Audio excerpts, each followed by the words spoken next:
Hello and welcome to Game Over. The real issue today has to be the issue of Twittergate.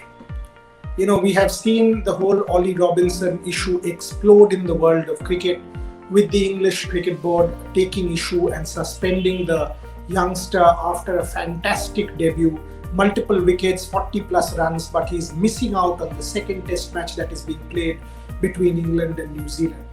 And the issue is his tweets as a teenager, when obviously the statement that he read out, clearly he is remorseful, he's repentant, and the issue is at that point in time he was disrespectful and insensitive. So these are critical considerations that the English Cricket Board has taken into account, and as a result has suspended Ollie Robinson. Now what we have seen is other tweets have come to the surface from people like James Anderson, Brendan McCullum, Joss Butler, and of course Owen Morgan. Now these tweets are from 2017. There are three notable differences between the Robinson and the other issue. One, these tweets by these players are at a time when they have all played international cricket for a while and are mature individuals. So they cannot claim to be immature or not knowing what they are up to.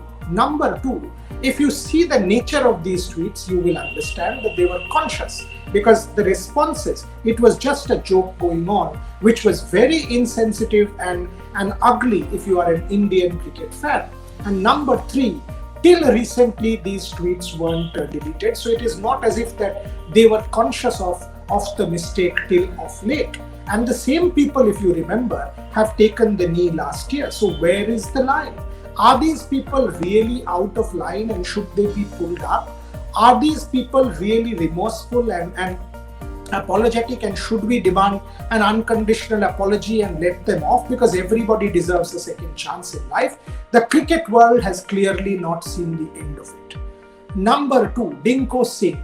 If you are a student of Indian sport and if you love Indian sport, you would have always been a fan of Dinko Singh. Anyone who follows Indian sport will remember 1998, the Asian Games, with a lot of fondness. Our boxing wasn't anything to go by. If you think of boxing medals, where was India? That is why Dinko Singh remains a pioneer. In more recent times, you have many. Vijendra, Vikas, Amit, Mary, Sarita. So you have a chain of Indian boxers, Mary Kom being the most glorious among them.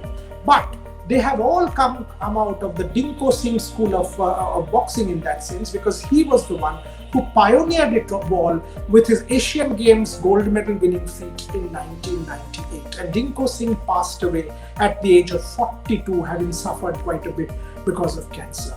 Now Dinko wasn't doing well. Our respects to Dinko, sincere condolences to the family. Hopefully they have the strength to survive this. But what we can say absolutely is Dinko Singh will forever be remembered in the annals of Indian sport. England has won the toss in the second test match against New Zealand and have started really well.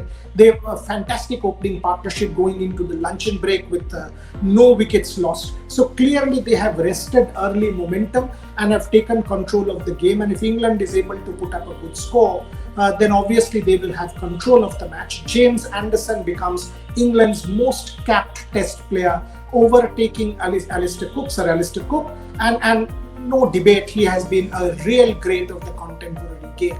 Also, New Zealand has rested, or because of injury, 6 players compared to the first test match at Lord's. So clearly they have an eye as to what is coming up in a week. At the WTC in Southampton. So very important week coming up for sport on and off the field. We will bring all of the action to you on Game Over. For the moment, thanks for watching.